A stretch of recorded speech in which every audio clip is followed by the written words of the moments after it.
All right, folks, so we're going to take one more crack at getting this transmission shifting properly. I'm pretty much out of time with the Dakota. I got to jump over and start working on that, but we got a cool little thing that I'm going to give a try today, and let's see if we can get it figured out.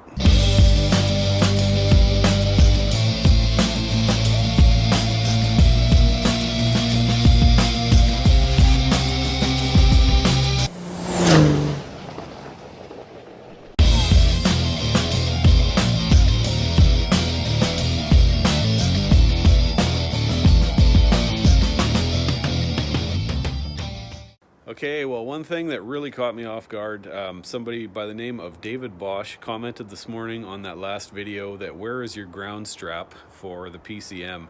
That's a good question. I actually took a bunch of pictures when I took the truck apart, and as you can see from them, you really can't see that ground strap, but I do have a very vague memory of finding one of those braided metal things, and at the time I would have had no idea what it was for. This one completely slipped under the radar, and even though a couple of people had commented make sure and check your grounds, I thought that I did, but boy oh boy, I did not. All right, so as you can tell on the batteries, I have put one of these grounds goes to the body and one goes to the frame, so I've got that on both of them, and I've tried to be pretty careful with having good grounds, but I definitely missed that PCM ground. So this is the new one that I just purchased this morning. I'm going to go ahead and get it in there. David had recommended that I run a ground from the firewall to the block as well as to the frame, I think. I'll have to double check that, but anyways, this morning I really only have enough time to just try and get this on the firewall, and we're going to see if that works, and if it doesn't, or if it does, I mean, I just have to jump over and start doing those brake lines on the Dakota. Okay, well, this is what I got set up. That stud coming out of the firewall there seemed like the most obvious spot. I went over it with some sandpaper, so we should be down to nice bare metal, and then this one I just tucked in behind that screw. I am going to go ahead and plug it in right now. David had mentioned that I should probably run a ground off of that to, I think it was the engine block and the frame, but as I've mentioned, completely out of time. I got to get working on that Dakota right away. So anyways, I'm going to take it for a drive, and we will see did this help or change anything. I will also delete the codes and see if those come back. Okay, first up I'm going to delete the codes. One little side note, this foam seat is, I cannot wait to get rid of it. So once I get done with the Dakota's brake lines, I am going to be jumping into getting this new seat in and starting to put some of those new parts from that junkyard truck onto this thing. I am deeply bothered by this foam. Well, don't I feel like a dummy? I tried to scan it, it said link error. I went for a drive and all of a sudden looked down, none of my gauges are working, or the tach and the speedo weren't.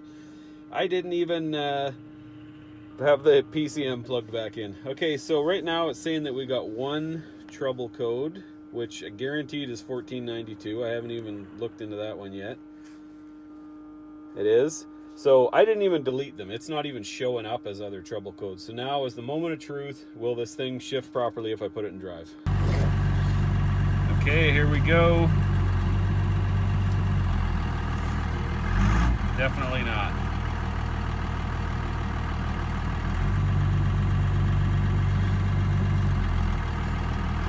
No, that is not first gear. Okay, well, I got my hopes up there for a second. That definitely did not change anything at all. So let's go ahead and run another scan here. I'm sure this will show up as being 3 codes this time. 4 codes. Okay.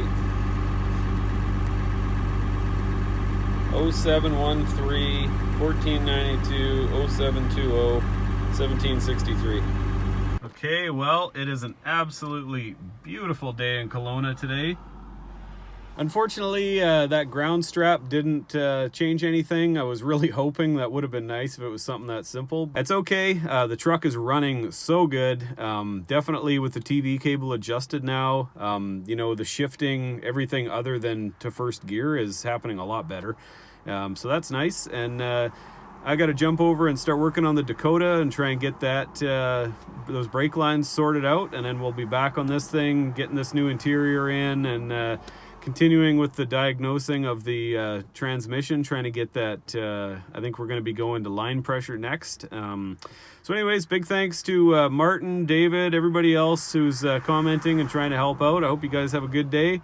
Please give me a thumbs up, ring the bell, and subscribe, and we'll see you on the next one.